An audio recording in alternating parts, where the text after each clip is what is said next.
Hi hello friends, welcome back to my channel Varshita's ಅಡುಗೆ ಮನೆ. ಇವತ್ತಿನ ರೆಸಿಪಿ ಮಸಾಲೆ ಅಕ್ಕಿ ರೊಟ್ಟಿ ಹೇಗೆ ಮಾಡೋದು ಅಂತ ಹೇಳ್ಕೊಡ್ತೀನಿ ಬನ್ನಿ. ಫಸ್ಟಿಗೆ ನಾನಿಲ್ಲಿ ಒಂದು ಪಾತ್ರೆಗೆ ಒಂದು ಸಣ್ಣ ಕಪ್ಪಲ್ಲಿ 1 ಕಪ್ ಆಗುವಷ್ಟು ರವೆ ಹಾಕ್ಕೊಂಡಿದ್ದೀನಿ. ರವೆಗೆ ಇವಾಗ ನಾವು ನೀರು ಸೇರಿಸ್ಕೋಬೇಕು. ನಾನಿಲ್ಲಿ ಬೆಚ್ಚಗಿರೋ ನೀರು ಸೇರಿಸ್ಕೊತಾ ಇದ್ದೀನಿ. ಈ ಅಕ್ಕಿ ರೊಟ್ಟಿಗೆ ನೀವು ಸ್ವಲ್ಪ ಬೆಚ್ಚಗಿರೋ ನೀರನ್ನೇ ಯೂಸ್ ಮಾಡಬೇಕು, ಆವಾಗ ಚೆನ್ನಾಗಿ ಬರುತ್ತೆ. ಅಕ್ಕಿ ರೊಟ್ಟಿ ಕಿತ್ತೋಗೋದಿಲ್ಲ. ತಣ್ಣೀರು ಯೂಸ್ ಮಾಡಿದ್ರೆ ಅದು ಕಿತ್ತೋಗೋ ಚಾನ್ಸಸ್ ಜಾಸ್ತಿ ಇರುತ್ತೆ. ಸೊ ಅದಕ್ಕೋಸ್ಕರ ಬೆಚ್ಚಗಿರೋ ನೀರು ಯೂಸ್ ಮಾಡಿ. ನಾನಿವಾಗ ಒಂದು ಸಣ್ಣ ಕಪ್ ರವೆಗೆ ಒಂದು ನಾರ್ಮಲ್ ನೀರು ಕುಡಿಯೋ ಗ್ಲಾಸಲ್ಲಿ 1 ಗ್ಲಾಸ್ ಆಗೋಷ್ಟು ಬೆಚ್ಚಗಿರೋ ನೀರು ಹಾಕಿ ಮಿಕ್ಸ್ ಮಾಡಿ ಒಂದು 5 ಮಿನಿಟ್ಸ್ ರೆಸ್ಟ್ ಮಾಡ್ತೀನಿ.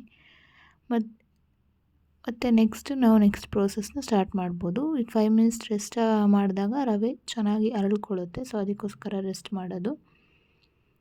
ನೋಡಿ, ರವೆ ನೀರೆಲ್ಲ ಹೀರ್ಕೊಂಡಿದೆ. ಅದಕ್ಕೋಸ್ಕರ ಮತ್ತೆ ನಾನು ಒಂದು ಅರ್ಧ ಗ್ಲಾಸ್ ಆಗೋಷ್ಟು ನೀರು ಹಾಕ್ಕೊಂಡು ಮಿಕ್ಸ್ ಮಾಡಿ ನೆಕ್ಸ್ಟ್ ಬೇರೆ ಇಂಗ್ರೀಡಿಯೆಂಟ್ಸ್ಗಳೆಲ್ಲ ಹಾಕ್ಕೊಳ್ಳೋಣ. ಅಕ್ಕಿ ರೊಟ್ಟಿಗೆ ರವೆ ಯಾಕೆ ಯೂಸ್ ಮಾಡ್ತಾಯಿದ್ದೀನಿ ಅಂತ ಅಂದರೆ, ರವೆ ಹಾಕೋದ್ರಿಂದ ನಿಮಗೆ ಒಂದು ಒಳ್ಳೆ ಬೈಂಡಿಂಗ್ ಸಿಗುತ್ತೆ. ಅಕ್ಕಿ ರೊಟ್ಟಿ ಕಿತ್ತೋಗೋದಿಲ್ಲ, ಚೆನ್ನಾಗಿ ಬರುತ್ತೆ. ಮತ್ತು ನೀವು ಮೈದಾ ಕೂಡ ಯೂಸ್ ಮಾಡ್ತಾರೆ ಕೆಲವರು ಅಕ್ಕಿ ಹಿಟ್ಟಿನ ಜೊತೆ.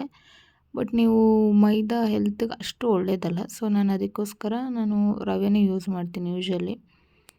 ಸೊ ರವೆ ಹಾಕೋದ್ರಿಂದ ನಿಮಗೆ ಚೆನ್ನಾಗಿ ಬೈಂಡಿಂಗ್ ಅದು ತಟ್ಟಬೇಕಾದ್ರೆ ಚೆನ್ನಾಗಿ ಬರುತ್ತೆ. ಸೊ ನೆಕ್ಸ್ಟು ನಾನಿಲ್ಲಿ 1 ಸ್ಪೂನ್ ಆಗೋಷ್ಟು ಜೀರಿಗೆ, ಒಂದು ಸಣ್ಣ ಕಪ್ಪಲ್ಲಿ ಕ್ಯಾರೆಟ್ ತುರಿ ಹಾಕೋತಾ ಇದ್ದೀನಿ. ಮತ್ತು ದೊಡ್ಡ ಕಪ್ಪಲ್ಲಿ ಸಣ್ಣಗೆ ಕಟ್ ಮಾಡಿರುವಂತಹ ಈರುಳ್ಳಿ ಹಾಕೋತಾ ಇದ್ದೀನಿ. ಒಂದು 4ರಿಂದ 5 ಹಸಿಮೆಣ್ಸಿನ್ಕಾಯಿ ಹಾಕ್ಕೊಳ್ಳಿ.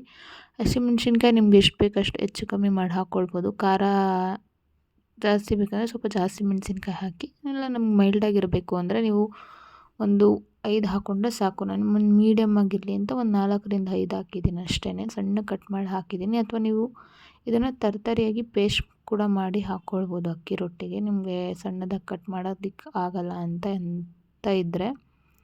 ಇವಾಗ ನೆಕ್ಸ್ಟು ನಾನು 1 ಕಪ್ಪಲ್ಲಿ ಸ್ವಲ್ಪ ಕೊತ್ತಂಬರಿ ಸೊಪ್ಪು ತೊಗೊಂಡಿದ್ದೀನಿ. ಸೈಡಲ್ಲಿದೆ, ನೋಡ್ತಾ ಇರ್ಬೋದು ನೀವು.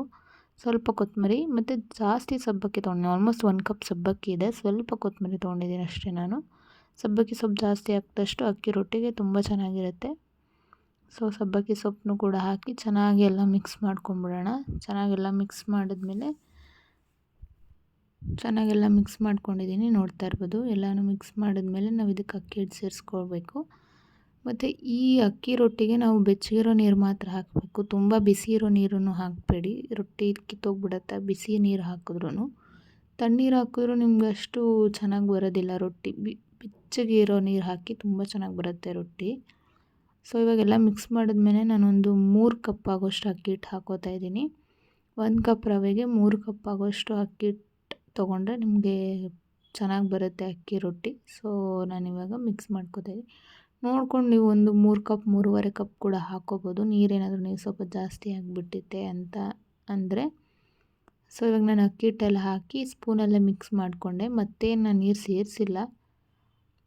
ಸೊ ಕರೆಕ್ಟಾಗಿ ಆಯಿತು. 1 ಕಪ್ ರವೆಗೆ 3 ಕಪ್ ಆಗೋಷ್ಟು ಅಕ್ಕಿ ಹಿಟ್ಟು ಮತ್ತು 1.5 ಗ್ಲಾಸ್ ಅಥವಾ 1.5 ಇಲ್ಲ 1.5ಯಿಂದ 1.25 ಗ್ಲಾಸ್ ಆಗೋಷ್ಟು ನೀರು ಯೂಸ್ ಮಾಡಿದ್ದೀನಿ ಅಷ್ಟೇ ನಾನು.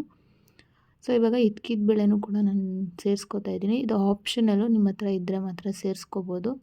ಇದ್ಕಿದ ಬೇಳೆನ ಬಿಸಿನೀರಲ್ಲಿ ಒಂದು 2 to 3 ಮಿನಿಟ್ಸ್ ಬೇಯಿಸ್ಕೊಂಡು ನಾನು ಸೇರಿಸಿದ್ದೀನಿ. ನೆಕ್ಸ್ಟು ನಾನು ಇದಕ್ಕೆ ರುಚಿಗೆ ತಕ್ಕಷ್ಟು ಉಪ್ಪು ಕೂಡ ಹಾಕೋತಾ ಇದ್ದೀನಿ. ರುಚಿ ನೋಡಿಕೊಂಡು ನೀವು ಯಾವ ಕ್ವಾಂಟಿಟಿಲಿ ಅಕ್ಕಿ ರೊಟ್ಟಿ ಮಾಡ್ತಾಯಿದ್ದೀರಲ್ವ ಅದನ್ನು ನೋಡಿಕೊಂಡು ನೀವು ಉಪ್ಪು ಸೇರಿಸ್ಕೊಳ್ಳಿ. ನಾನು ಇಲ್ಲಿ ಇಷ್ಟು ಕ್ವಾಂಟಿಟಿಗೆ ಬೇಕಾಗೋಷ್ಟು ಉಪ್ಪು ಸೇರಿಸ್ಕೊಂಡಿದ್ದೀನಿ.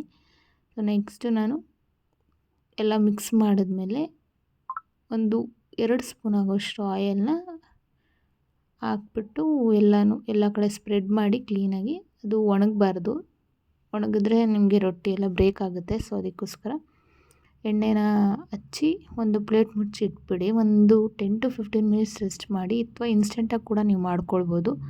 ಒಂದು 10 to 15 ಮಿನಿಟ್ಸ್ ರೆಸ್ಟ್ ಮಾಡಿ ಕೂಡ ಮಾಡ್ಬೋದು ನಿಮ್ಗೆ ಟೈಮ್ ಇದ್ದರೆ.